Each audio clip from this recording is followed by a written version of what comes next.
So I travelled from Belgium back into France to St. Martin de Beaucheville, that hateful little village from which I had fled so many years before.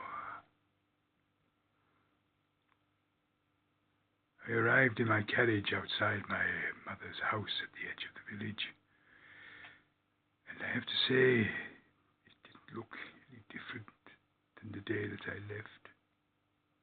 Perhaps slightly more overgrown. However, my mother would be an elderly woman by now, and that was not to be unexpected.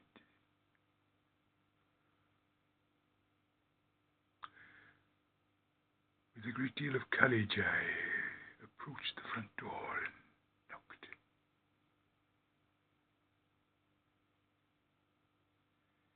The door opened, and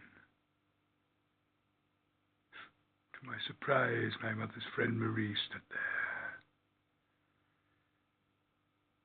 At the very sight of me, she fell back against the door, and I bowed politely and entered the house. I told her I had come to see my mother.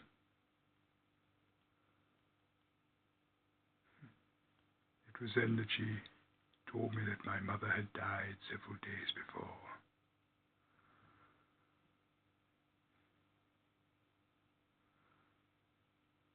Marie had assumed that I had come to pay my last respects.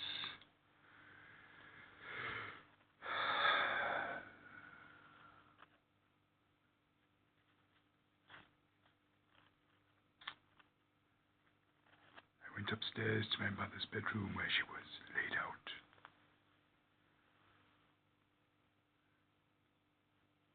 She had been so beautiful when I was younger. So very beautiful. Now that she was dead and her flesh had withered with age, for the first time there was a passing likeness between us. How ironic.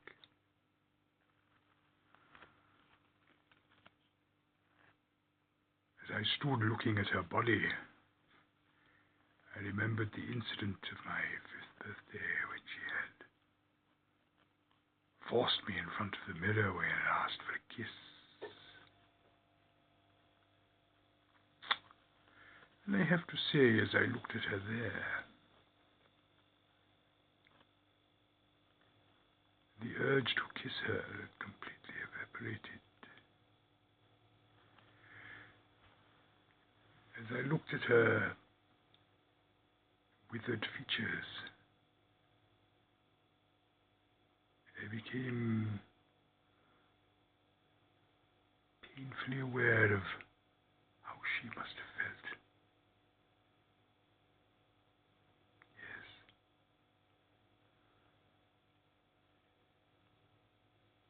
I would say that in that moment I understood Madeline better than I had ever done before.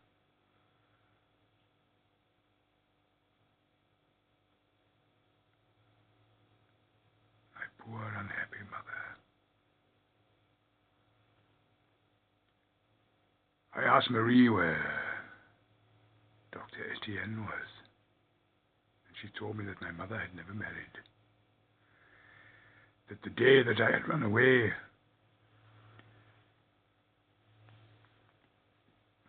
she had called off her engagement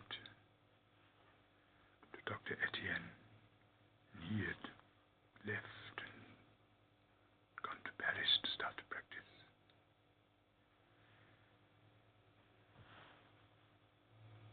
I went to my old room and found that all my things were still there, laid out, almost like a shrine.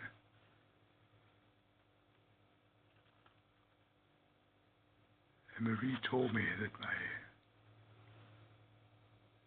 mother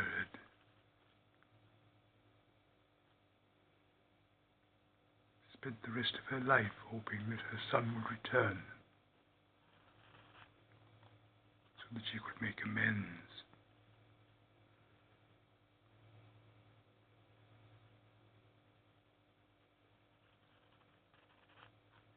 Would that I had known this.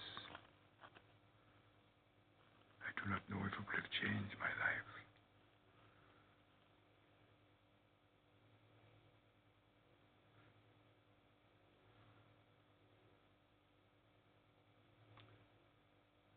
All these years I had hated her.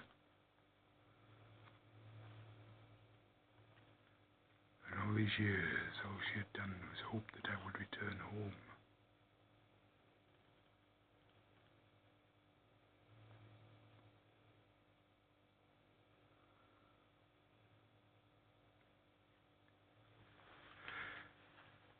I spent a day or so there.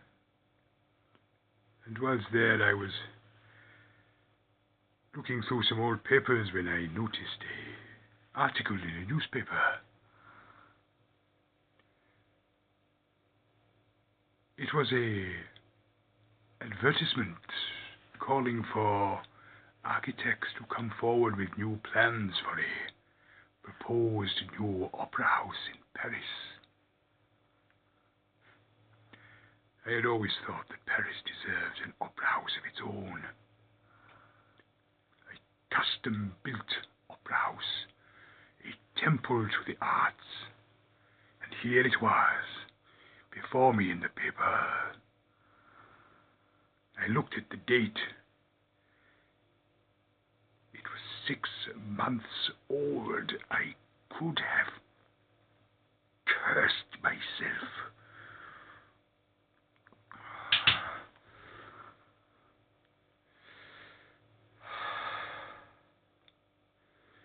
I knew that I had plans. I had often worked on the idea of an opera house for Paris. This could be my magnum opus. I travelled to Paris with my plans, only to discover that the competition had been won by some unknown by the name of Charles Garnier, some impudent popinjay who had never so much built a block of public conveniences, let alone an opera house. I was furious. I discovered where Garnier had his offices, and I went there to face him. I don't know what I planned to do, but I imagine, looking back, that I was probably going to kill him. However, when I met Charles Garnier and saw his plans, I have never seen a building like it in my life.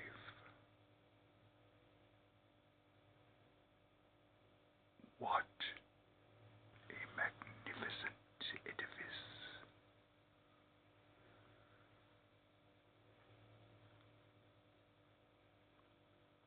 I was rendered speechless. What a beautiful building.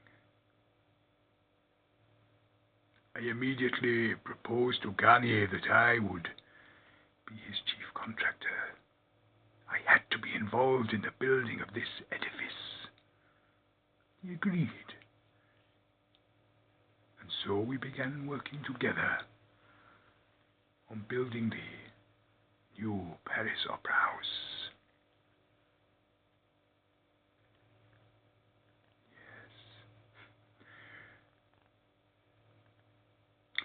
We sunk the foundations and very soon discovered that the section of Paris that we had been allotted to build on had a subterranean river running through it. Every time we sunk the foundations, they would promptly flood. Garnier had the idea of using steam pumps, and they ran 24 hours a day for weeks and weeks and weeks as we drained the foundations. It was then that I had the idea that we sink a subterranean lake into the foundations of the theatre, by which we could keep the water away from the foundation walls and channel the water from the river away from the theatre. And so that's what we did. 5 stories below the streets of Paris, we installed a lake. I thought little of it at the time. It was just a lake